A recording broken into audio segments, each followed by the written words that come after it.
When you've come to a realization that you no longer can manipulate or control somebody, you just let go. Y'all hold on to your seats because this tea is dark. Ashanti just broke her silence about what really happened to Irv Gotti. And honey, it's not what the media told us. From secret confessions to powerful enemies, this story has more layers than an onion. So grab your popcorn and let's dive into the mystery surrounding Irv Gotti's death. All right, let's set the stage. Irv Gotti, the legendary hip-hop producer who brought us icons like Ja Rule and Ashanti, has passed away. The media reported that he died from complications related to a stroke and diabetes, but word on the street is telling a very different story. Some powerful figures wanted him gone, and they finally made their move. But here's where it gets juicy. Ashanti, who had a complicated history with Gotti, is now breaking her silence, and she's ready to name names. Ashanti took to her Instagram page and wrote, "I can't believe things ended like this, and it makes me so sad. We weren't on the best terms the past few years, but as I've always said, through our ups and downs, I will forever be grateful for everything that you've done for me. We made history and that will remain infinite. I've always respected your musical genius and ability to push me to be my best. All the greatness and positive things that came far outweigh the dark and negative times. I have always prayed for you to find peace. Sending love and prayers to the entire family. Rest well, rest in peace, Irv." But her message was more than just a tribute. She hinted at the dark times they shared and how Gotti confided in her about the people who wanted him dead. Now she's ready to spill the tea, and y'all, it's about to get messy. Now let's rewind a bit. Irv Gotti was one of the biggest names in hip-hop in the late 90s and early 2000s. He founded Murder Inc. and signed artists like Ja Rule, Charlie Baltimore, and Ashanti. But his relationship with Ashanti, that's where things get complicated. Gotti was 10 years older, married, and in control of her career. He even admitted to grooming her and obsessing over maintaining control. All my finances, he wanted me to invest in, what was it, Irvin Jeffries, you know what I'm saying? And I was like, well, why? It don't say my name. It says Irvin Jeffrey.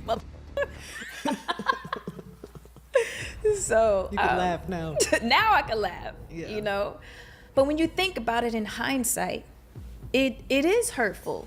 Because this is a person that you trusted and that you thought really had your best interest. Even when she wanted nothing to do with him. Ashanti admitted they dated briefly, but it was nowhere near the serious relationship Gotti claimed. When federal agents started investigating Murder Inc. for money laundering, Ashanti and others left the label. But Gotti took it personally, even calling her a cockroach for walking away. I made those Ashanti records. Can you rock with me? Oh, I made those records. You know what I'm saying? Like, she wrote them, but she wrote them with the help of me telling her what to write. And all of y'all, whoever knows me, I don't lie. I don't lie. I'm not a liar. You know what I'm saying? But I helped make those records. Right. So I own them. Y'all, the tension between them was thick. Gotti's obsession with Ashanti didn't end there. He would often bring her up in interviews, revisiting their past, and how he couldn't let go of her. It's like her name was permanently attached to his legacy. I mean, I think Irv's very emotional. You know what I mean? He's a Cancer. And I feel like he didn't always put business as a priority. That's what I feel. And again, like, he just painted the perception very one-sided. And I just feel like now is when I gotta be brave enough to speak up.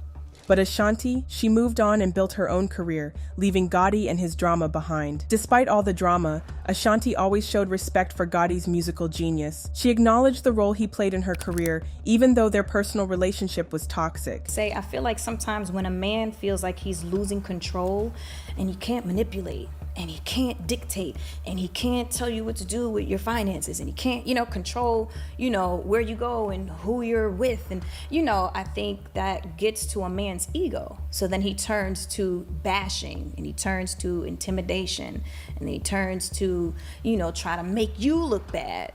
I hate when he tells the story about, Ashanti's not loyal and she didn't support during the trial. When clearly you see me at the trial. Clearly you see me on every single newspaper.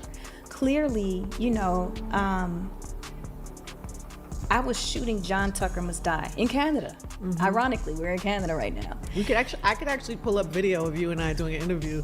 Where you tell that story. We're having this same conversation basically. Yeah. And legally, my contract, I was not allowed to leave the country. I left like 3-4 times. We weren't even speaking at that time.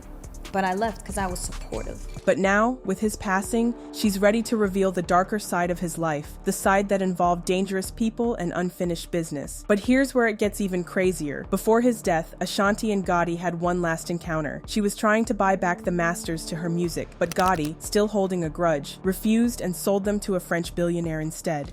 She's gonna have to buy it back from this guy named Olivier Chastain. He sounds dangerous. He's a billionaire Frenchman.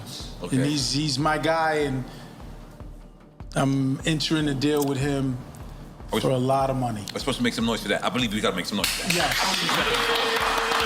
I'm gonna go ahead and say it. And I ain't even drunk, but I signed a letter of intent. It's like $250 million. So the catalog?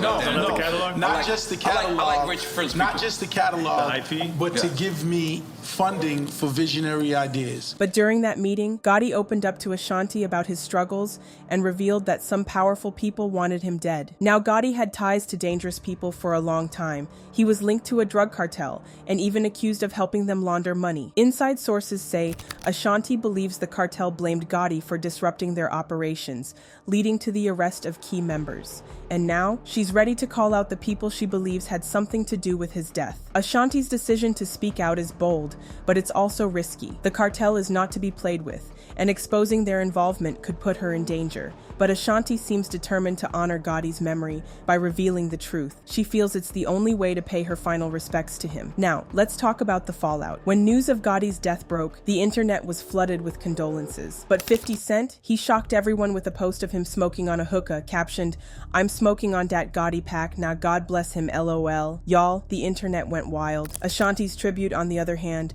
was classy and heartfelt. But now, she's ready to take things a step further and expose the truth about his death. Fans are already praising Ashanti for her classy tribute, despite how Gotti treated her. Ashanti's decision to come forward with this information is bold, but it's also risky. The cartel is not to be played with, and exposing their involvement could put her in danger. But Ashanti seems determined to Hanai respect her even more. Ashanti is planning to reveal the names of the people Gotti told her about during their last meeting. She feels it's the only way to pay her final respects to him. But y'all, this is dangerous territory. The cartel is not to be played with, and Ashanti could be putting herself at risk.